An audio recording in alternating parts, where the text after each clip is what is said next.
Paper 128. Jesus' Early Manhood. As Jesus of Nazareth entered upon the early years of his adult life, he had lived and continued to live a normal and average human life on earth. Jesus came into this world just as other children come. He had nothing to do with selecting his parents. He did choose this particular world as the planet whereon to carry out his seventh and final bestowal, his incarnation in the likeness of mortal flesh, but otherwise he entered the world in a natural manner, growing up as a child of the realm, and wrestling with the vicissitudes of his environment just as do other mortals on this and on similar worlds. Always be mindful of the twofold purpose of Michael's bestowal on Urantia. 1. The mastering of the experience of living the full life of a human creature in mortal flesh, the completion of his sovereignty in Nebadon. 2. The revelation of the Universal Father to the mortal dwellers on the worlds of time and space, and the more effective leading of these same mortals to a better understanding of the Universal Father. All other creature benefits and universe advantages were incidental and secondary to these major purposes of the mortal bestowal. 1. The 21st year, A.D. 15. With the attainment of adult years, Jesus began in earnest and with full self-consciousness the task of completing the experience of mastering the knowledge of the life of his lowest form of intelligent creatures, thereby finally and fully earning the right of unqualified rulership of his self-created universe. He entered upon this stupendous task, fully realizing his dual nature. He had already effectively combined these two natures into one, Jesus of Nazareth. Joshua ben Joseph knew full well that he was a man, a mortal man, born of woman. This is shown in the selection of his first title, the Son of Man. He was truly a partaker of flesh and blood, and even now, as he presides in sovereign authority over the destinies of a universe, he still bears among his numerous well-earned titles that of Son of Man. It is literally true that the creative Word, the Creator Son, of the Universal Father was made flesh and dwelt as a man of the realm on Urantia. He labored, grew weary, rested, and slept. He hungered and satisfied such cravings with food. He thirsted and quenched his thirst with water. He experienced the full gamut of human feelings and emotions. He was in all things tested, even as you are, and he suffered and died. He obtained knowledge, gained experience, and combined these into wisdom, just as do other mortals of the realm. Until after his baptism he availed himself of no supernatural power. He employed no agency not a part of his human endowment as a son of Joseph and Mary. As to the attributes of his pre-human existence, he emptied himself. Prior to the beginning of his public work, his knowledge of men and events was wholly self-limited. He was a true man among men. It is forever and gloriously true. We have a high ruler who can be touched with the feeling of our infirmities. We have a sovereign who is in all points tested and tempted like as we are, yet without sin. And since he himself has suffered, being tested and tried, he is abundantly able to understand and minister to those who are confused and distressed. The Nazareth carpenter now fully understood the work before him, but he chose to live his human life in the channel of its natural flowing. And in some of these matters he is indeed an example to his mortal creatures, even as it is recorded, "Let this mind be in you, which was also in Christ Jesus, who, being of the nature of God, thought it not strange to be equal with God. But he made himself to be of little import, and, taking upon himself the form of a creature, was born in the likeness of mankind. And being thus fashioned as a man, he humbled himself and became obedient to death, even the death of the cross." He lived his mortal life just as all others of the human family may live theirs, who in the days of the flesh so frequently offered up prayers and supplications, even with strong feelings and tears, to him who is able to save from all evil, and his prayers were effective because he believed. Wherefore it behooved him in every respect to be made like his brethren, that he might become a merciful and understanding sovereign ruler over them. Of his human nature he was never in doubt. It was self-evident and always present in his consciousness. But of his divine nature there was always room for doubt and conjecture. At least this was true right up to the event of his baptism. The self-realization of divinity was a slow and, from the human standpoint, a natural evolutionary revelation. This revelation and self-realization of divinity began in Jerusalem when he was not quite 13 years old, with the first supernatural occurrence of his human existence. And this experience of effecting the self-realization of his divine nature was completed at the time of his second supernatural experience while in the flesh, the episode attendant upon his baptism by John in the Jordan, which event marked the beginning of his public career of ministry and teaching. Between these two celestial visitations, one in his 13th year and the other at his baptism, there occurred nothing supernatural or superhuman in the life of this incarnated Creator Son. Notwithstanding this, the babe of Bethlehem, the lad, youth, and man of Nazareth, was in reality the incarnated Creator of a universe, but he never once used aught of this power, nor did he utilize the guidance of celestial personalities, aside from that of his guardian seraphim, in the living of his human life up to the day of his baptism by John. And we who thus testify know whereof we speak. And yet, throughout all these years of his life in the flesh, he was truly divine. He was actually a Creator Son of the Paradise Father. When once he had espoused his public career, subsequent to the technical completion of his purely mortal experience of sovereignty acquirement, he did not hesitate publicly to admit that he was the Son of God. He did not hesitate to declare, "I am Alpha and Omega, the beginning and the end, the first and the last." He made no protest in later years when he was called Lord of Glory, ruler of a universe, the Lord God of all creation, the Holy One of Israel, the Lord of all, our Lord and our God, God with us, having a name above every name and on all worlds, the omnipotence of a universe, the universe mind of this creation, the one in whom are hid all treasures of wisdom and knowledge, the fullness of him who fills all things, the eternal Word of the eternal God, the one who was before all things and in whom all things consist, the Creator of the heavens and the earth, the upholder of a universe, the judge of all the earth, the giver of life eternal, the true shepherd, the deliverer of the worlds, and the captain of our salvation. He never objected to any of these titles as they were applied to him subsequent to the emergence from his purely human life into the later years of his self-consciousness of the ministry of divinity in humanity, and for humanity and to humanity on this world and for all other worlds. Jesus objected to but one title as applied to him. When he was once called Emmanuel, he merely replied, "Not I, that is my elder brother." Always, even after his emergence into the larger life on earth, Jesus was submissively subject to the will of the Father in heaven. After his baptism, he thought nothing of permitting his sincere believers and grateful followers to worship him. Even while he wrestled with poverty and toiled with his hands to provide the necessities of life for his family, his awareness that he was a Son of God was growing. He knew that he was the maker of the heavens and this very earth whereon he was now living out his human existence. And the hosts of celestial beings throughout the great and onlooking universe likewise knew that this man of Nazareth was their beloved Sovereign and Creator Father.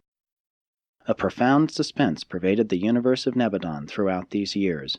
All celestial eyes were continuously focused on Urantia, on Palestine. This year Jesus went up to Jerusalem with Joseph to celebrate the Passover. Having taken James to the temple for consecration, he deemed it his duty to take Joseph. Jesus never exhibited any degree of partiality in dealing with his family. He went with Joseph to Jerusalem by the usual Jordan Valley route, but he returned to Nazareth by the East Jordan way, which led through Emmaus.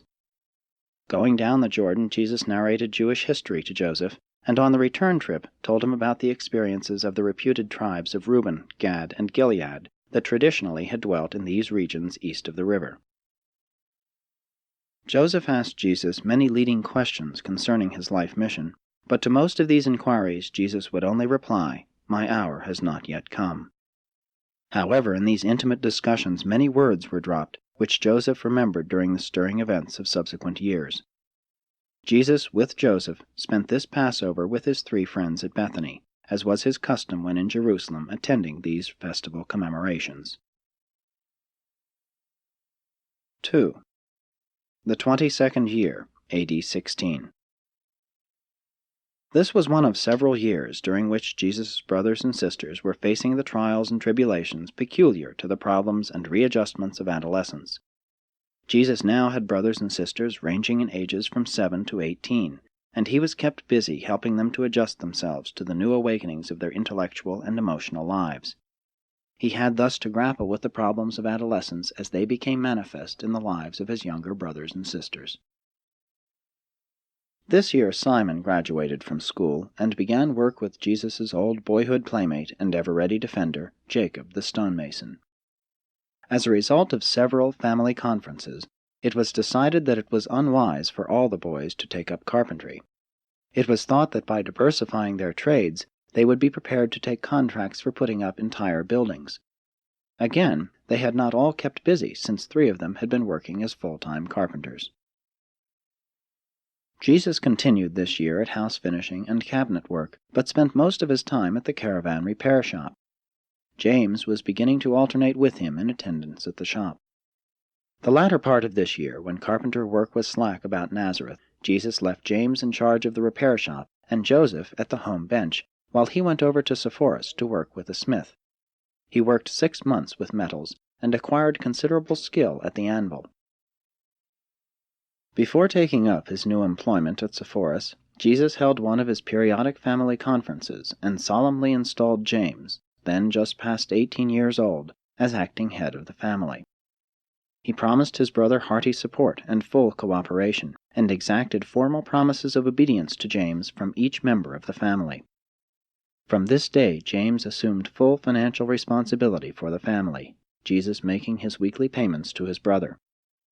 Never again did Jesus take the reins out of James's hands.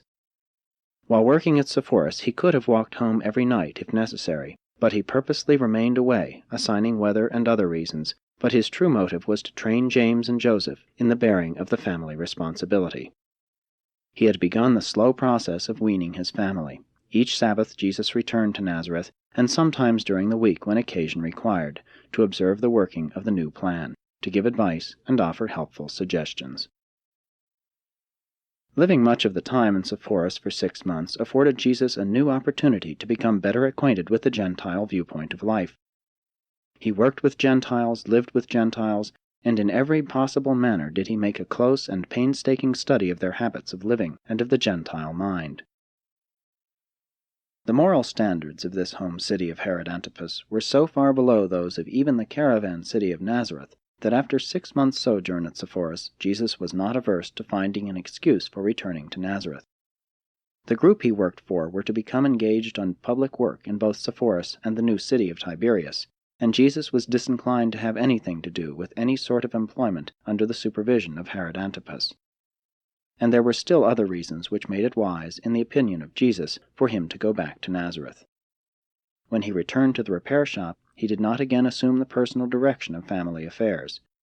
He worked in association with James at the shop, and as far as possible permitted him to continue oversight of the home. James's management of family expenditures and his administration of the home budget were undisturbed. It was by just such wise and thoughtful planning that Jesus prepared the way for his eventual withdrawal from active participation in the affairs of his family. When James had had 2 years' experience as acting head of the family, and 2 full years before he, James, was to be married, Joseph was placed in charge of the household funds and entrusted with the general management of the home. 3. The 23rd year, A.D. 17. This year the financial pressure was slightly relaxed, as 4 were at work. Miriam earned considerable by the sale of milk and butter. Martha had become an expert weaver. The purchase price of the repair shop was over 1/3 paid. The situation was such that Jesus stopped work for 3 weeks to take Simon to Jerusalem for the Passover, and this was the longest period away from daily toil he had enjoyed since the death of his father. They journeyed to Jerusalem by way of the Decapolis, and through Pella, Gerasa, Philadelphia, Heshbon, and Jericho. They returned to Nazareth by the coast route, touching Lydda, Joppa, Caesarea, thence around Mount Carmel to Ptolemais and Nazareth. This trip fairly well acquainted Jesus with the whole of Palestine north of the Jerusalem district. At Philadelphia, Jesus and Simon became acquainted with the merchant from Damascus, who developed such a great liking for the Nazareth couple that he insisted they stop with him at his Jerusalem headquarters. While Simon gave attendance at the temple, Jesus spent much of his time talking with this well-educated and much-traveled man of world affairs. This merchant owned over 4,000 caravan camels. He had interests all over the Roman world and was now on his way to Rome. He proposed that Jesus come to Damascus to enter his Oriental import business, but Jesus explained that he did not feel justified in going so far away from his family just then. But on the way back home he thought much about these distant cities and the even more remote countries of the far west and the far east, countries he had so frequently heard spoken of by the caravan passengers and conductors. Simon greatly enjoyed his visit to Jerusalem. He was duly received into the Commonwealth of Israel at the Passover consecration of the new sons of the commandment. While Simon attended the Passover ceremonies, Jesus mingled with the throngs of visitors and engaged in many interesting personal conferences with numerous Gentile proselytes. Perhaps the most notable of all these contacts was the one with a young Hellenist named Stephen. This young man was on his first trip to Jerusalem and chanced to meet Jesus on Thursday afternoon of Passover week. While they both strolled about viewing the Asmonean palace, Jesus began the casual conversation that resulted in their becoming interested in each other, and which led to a 4-hour discussion of the way of life and the true God and his worship. Stephen was tremendously impressed with what Jesus said. He never forgot his words. And this was the same Stephen who subsequently became a believer in the teachings of Jesus, and whose boldness in preaching this early gospel resulted in his being stoned to death by irate Jews. Some of Stephen's extraordinary boldness in proclaiming his view of the new gospel was the direct result of this earlier interview with Jesus. But Stephen never even faintly surmised that the Galilean he had talked with some 15 years previously was the very same person whom he later proclaimed the world's Savior, for whom he was so soon to die, thus becoming the first martyr of the newly evolving Christian faith. When Stephen yielded up his life as the price of his attack upon the Jewish temple and its traditional practices, there stood by one named Saul, a citizen of Tarsus.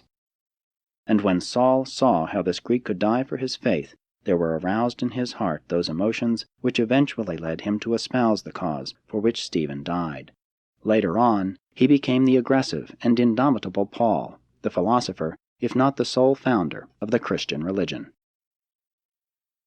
On the Sunday after Passover week, Simon and Jesus started on their way back to Nazareth. Simon never forgot what Jesus taught him on this trip. He had always loved Jesus, but now he felt that he had begun to know his father-brother. They had many heart-to-heart talks as they journeyed through the country and prepared their meals by the wayside. They arrived home Thursday noon, and Simon kept the family up late relating his experiences. Mary was much upset by Simon's report that Jesus spent most of the time when in Jerusalem visiting with the strangers, especially those from the far countries. Jesus' family never could comprehend his great interest in people, his urge to visit with them, to learn about their way of living, and to find out what they were thinking about. More and more the Nazareth family became engrossed with their immediate and human problems. Not often was mention made of the future mission of Jesus, and very seldom did he himself speak of his future career. His mother rarely thought about his being a child of promise. She was slowly giving up the idea that Jesus was to fulfill any divine mission on earth, yet at times her faith was revived when she paused to recall the Gabriel visitation before the child was born. 4. The Damascus episode. The last 4 months of this year Jesus spent in Damascus as the guest of the merchant whom he had first met at Philadelphia when on his way to Jerusalem. A representative of this merchant had sought out Jesus when passing through Nazareth and escorted him to Damascus. This part Jewish merchant proposed to devote an extraordinary sum of money to the establishment of a school of religious philosophy at Damascus. He planned to create a center of learning which would outrival Alexandria. And he proposed that Jesus should immediately begin a long tour of the world's educational centers preparatory to becoming the head of this new project. This was one of the greatest temptations that Jesus ever faced in the course of his purely human career. Presently this merchant brought before Jesus a group of 12 merchants and bankers who agreed to support this newly projected school. Jesus manifested deep interest in the proposed school, helped them plan for its organization, but always expressed the fear that his other and unstated but prior obligations would prevent his accepting the direction of such a pretentious enterprise. His would-be benefactor was persistent, and he profitably employed Jesus at his home doing some translating while he, his wife, and their sons and daughters sought to prevail upon Jesus to accept the proffered honor. But he would not consent. He well knew that his mission on earth was not to be supported by institutions of learning. He knew that he must not obligate himself in the least to be directed by the counsels of men, no matter how well-intentioned. He who was rejected by the Jerusalem religious leaders, even after he had demonstrated his leadership, was recognized and hailed as a master teacher by the businessmen and bankers of Damascus, and all this when he was an obscure and unknown carpenter of Nazareth.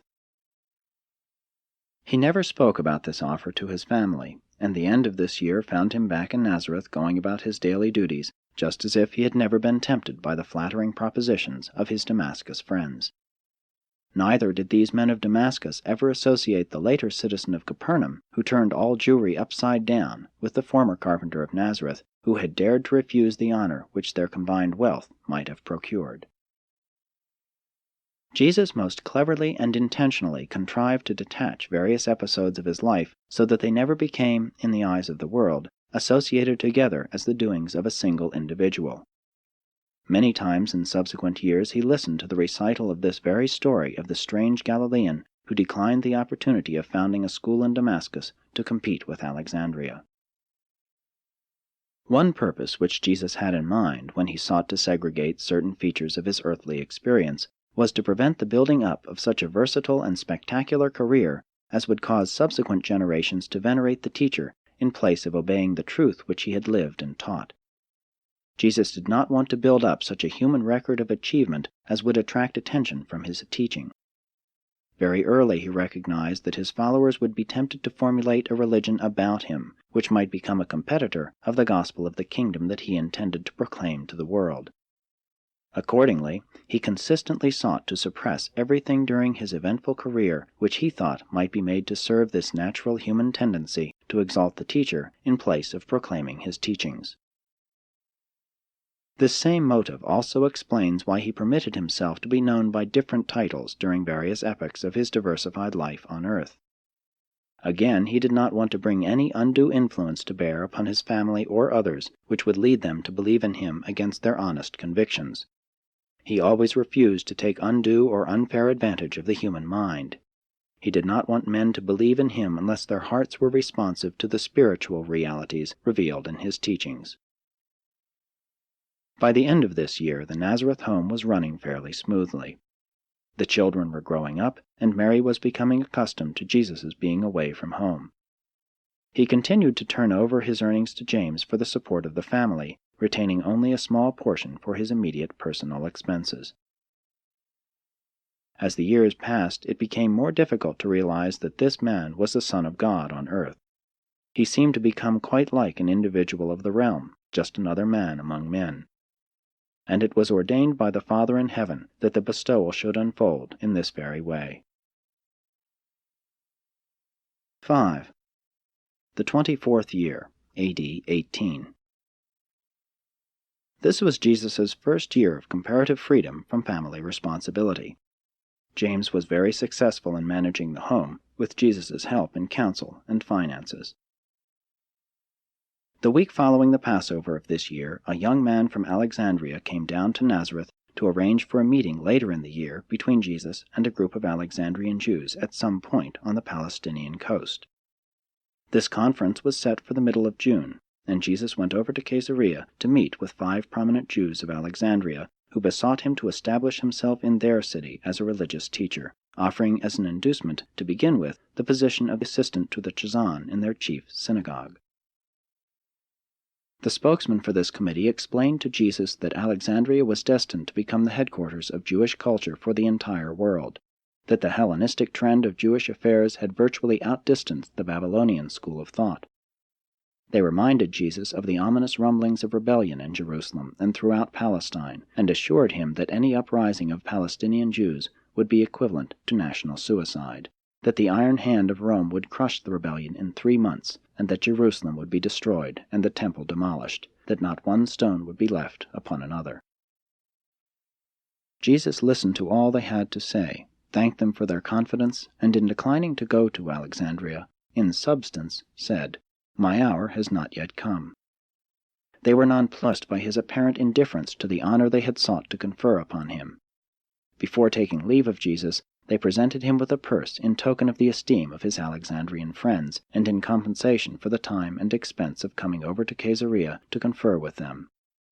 But he likewise refused the money, saying, "The house of Joseph has never received alms, and we cannot eat another's bread as long as I have strong arms, and my brothers can labor." His friends from Egypt set sail for home, and in subsequent years, when they heard rumors of the Capernaum boat builder who was creating such a commotion in Palestine, few of them surmised that he was the babe of Bethlehem grown up, and the same strange-acting Galilean who had so unceremoniously declined the invitation to become a great teacher in Alexandria. Jesus returned to Nazareth. The remainder of this year was the most uneventful 6 months of his whole career.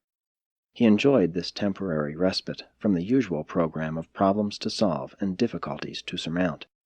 He communed much with his Father in heaven, and made tremendous progress in the mastery of his human mind. But human affairs on the worlds of time and space do not run smoothly for long. In December, James had a private talk with Jesus, explaining that he was much in love with Esther, a young woman of Nazareth, and that they would sometime like to be married if it could be arranged. He called attention to the fact that Joseph would soon be 18 years old, and that it would be a good experience for him to have a chance to serve as the acting head of the family. Jesus gave consent for James's marriage 2 years later, provided he had, during the intervening time, properly trained Joseph to assume direction of the home. And now things began to happen. Marriage was in the air. James's success in gaining Jesus' assent to his marriage emboldened Miriam to approach her brother father with her plans. Jacob, the younger stonemason, one time self-appointed champion of Jesus, now business associate of James and Joseph, had long sought to gain Miriam's hand in marriage. After Miriam had laid her plans before Jesus, he directed that Jacob should come to him making formal request for her, and promised his blessing for the marriage just as soon as she felt that Martha was competent to assume her duties as eldest daughter. When at home, he continued to teach the evening school 3 times a week, read the Scriptures often in the synagogue on the Sabbath, visited with his mother, taught the children, and in general conducted himself as a worthy and respected citizen of Nazareth in the Commonwealth of Israel. 6. The 25th year, A.D. 19. This year began with the Nazareth family all in good health, and witnessed the finishing of the regular schooling of all the children, with the exception of certain work which Martha must do for Ruth. Jesus was one of the most robust and refined specimens of manhood to appear on earth since the days of Adam. His physical development was superb. His mind was active, keen, and penetrating. Compared with the average mentality of his contemporaries, it had developed gigantic proportions, and his spirit was indeed humanly divine.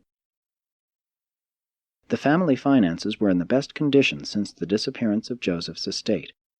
The final payments had been made on the caravan repair shop.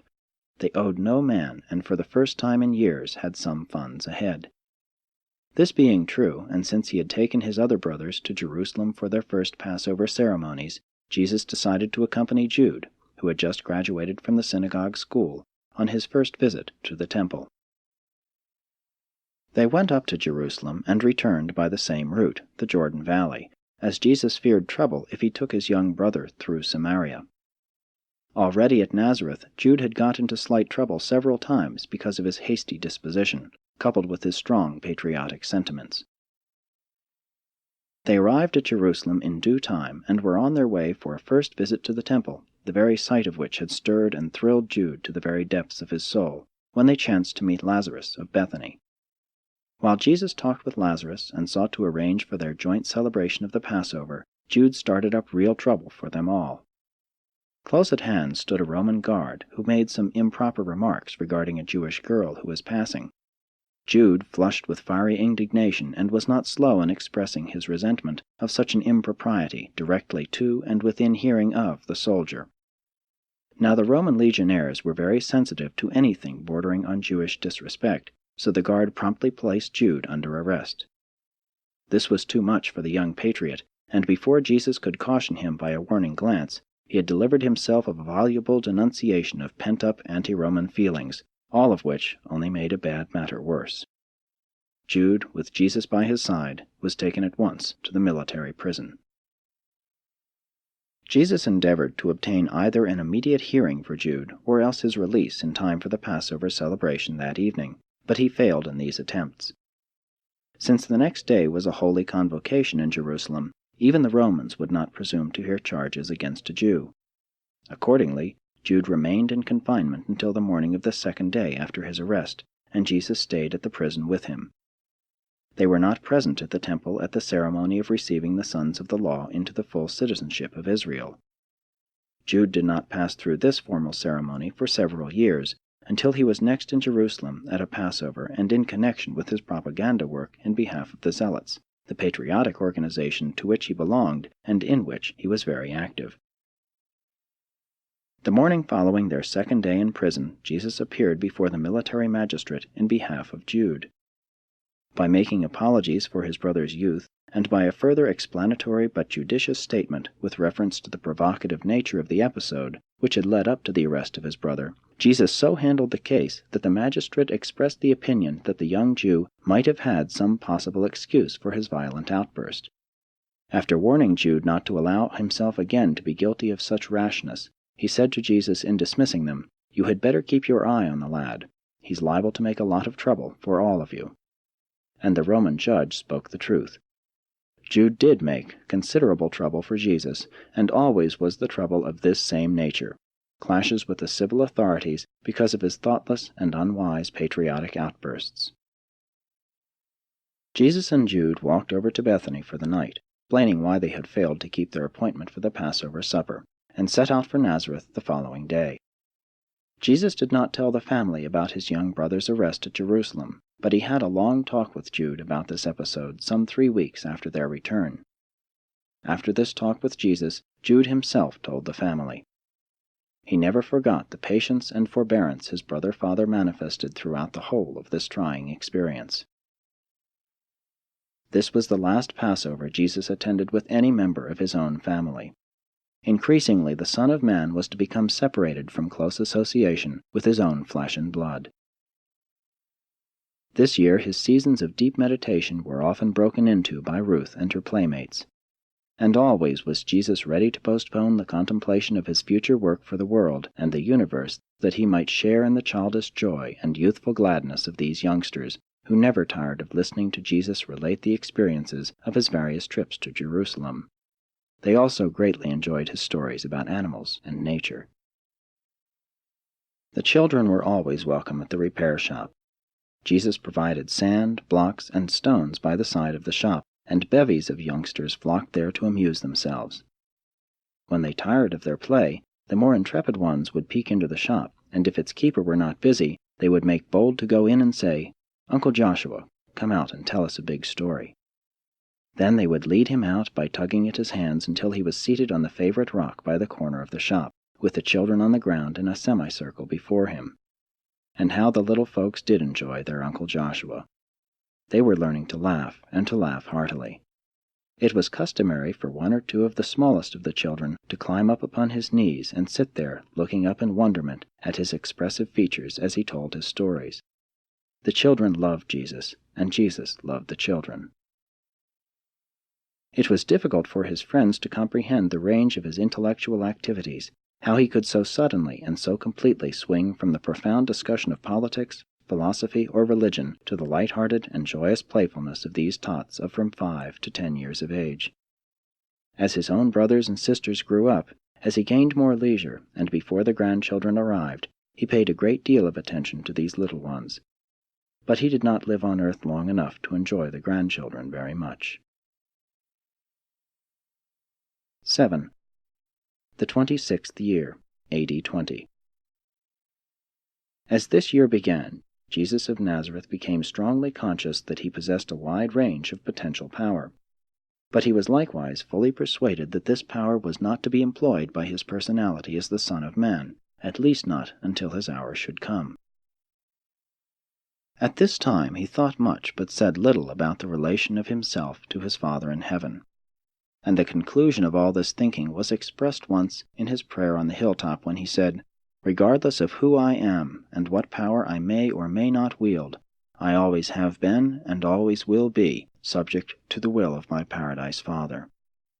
And yet, as this man walked about Nazareth to and from his work, it was literally true, as concerned a vast universe, that in him were hidden all the treasures of wisdom and knowledge. All this year the family affairs ran smoothly except for Jude. For years James had trouble with his youngest brother, who was not inclined to settle down to work, nor was he to be depended upon for his share of the home expenses. While he would live at home, he was not conscientious about earning his share of the family upkeep. Jesus was a man of peace, and ever and anon was he embarrassed by Jude's belligerent exploits and numerous patriotic outbursts. James and Joseph were in favor of casting him out, but Jesus would not consent. When their patience would be severely tried, Jesus would only counsel, "Be patient. Be wise in your counsel and eloquent in your lives, that your young brother may first know the better way, and then be constrained to follow you in it." The wise and loving counsel of Jesus prevented a break in the family. They remained together. But Jude never was brought to his sober senses until after his marriage. Mary seldom spoke of Jesus' future mission. Whenever this subject was referred to, Jesus only replied, "My hour has not yet come." Jesus had about completed the difficult task of weaning his family from dependence on the immediate presence of his personality. He was rapidly preparing for the day when he could consistently leave this Nazareth home to begin the more active prelude to his real ministry for men. Never lose sight of the fact that the prime mission of Jesus in his seventh bestowal was the acquirement of creature experience, the achievement of the sovereignty of Nebadon. And in the gathering of this very experience he made the supreme revelation of the Paradise Father to Urantia and to his entire local universe. Incidental to these purposes, he also undertook to untangle the complicated affairs of this planet as they were related to the Lucifer rebellion. This year Jesus enjoyed more than usual leisure, and he devoted much time to training James in the management of the repair shop and Joseph in the direction of home affairs. Mary sensed that he was making ready to leave them. Leave to go where? To do what? She had about given up the thought that Jesus was the Messiah. She could not understand him. She simply could not fathom her firstborn son. Jesus spent a great deal of time this year with the individual members of his family. He would take them for long and frequent strolls up the hill and through the countryside. Before harvest he took Jude to the farmer uncle south of Nazareth, but Jude did not remain long after the harvest. He ran away, and Simon later found him with the fishermen at the lake. When Simon brought him back home, Jesus talked things over with the runaway lad, and, since he wanted to be a fisherman, went over to Magdala with him and put him in the care of a relative, a fisherman, and Jude worked fairly well and regularly from that time on until his marriage, and he continued as a fisherman after his marriage. At last the day had come when all Jesus' brothers had chosen and were established in their life work. The stage was being set for Jesus' departure from home. In November a double wedding occurred. James and Esther and Miriam and Jacob were married. It was truly a joyous occasion. Even Mary was once more happy, except every now and then when she realized that Jesus was preparing to go away. She suffered under the burden of a great uncertainty. If Jesus would only sit down and talk it all over freely with her as he had done when he was a boy, but he was consistently uncommunicative. He was profoundly silent about the future.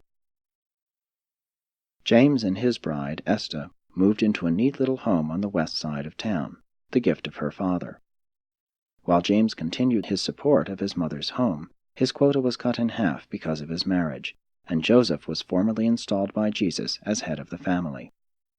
Jude was now very faithfully sending his share of funds home each month. The weddings of James and Miriam had a very beneficial influence on Jude, and when he left for the fishing grounds, the day after the double wedding, he assured Joseph that he could depend on him to do my full duty, and more if it is needed. And he kept his promise. Miriam lived next door to Mary in the home of Jacob, Jacob the elder having been laid to rest with his fathers. Martha took Miriam's place in the home, and the new organization was working smoothly before the year ended. The day after this double wedding, Jesus held an important conference with James. He told James, confidentially, that he was preparing to leave home. He presented full title to the repair shop to James, formally and solemnly abdicated as head of Joseph's house, and most touchingly established his brother James as head and protector of my father's house. He drew up, and they both signed, a secret compact in which it was stipulated that, in return for the gift of the repair shop, James would henceforth assume full financial responsibility for the family, thus releasing Jesus from all further obligations in these matters. After the contract was signed, after the budget was so arranged that the actual expenses of the family would be met without any contribution from Jesus, Jesus said to James, "But my son, I will continue to send you something each month until my hour shall have come, but what I send shall be used by you as the occasion demands. Apply my funds to the family necessities or pleasures as you see fit. Use them in case of sickness, or apply them to meet the unexpected emergencies which may befall any individual member of the family." And thus did Jesus make ready to enter upon the second and home-detached phase of his adult life before the public entrance upon his Father's business.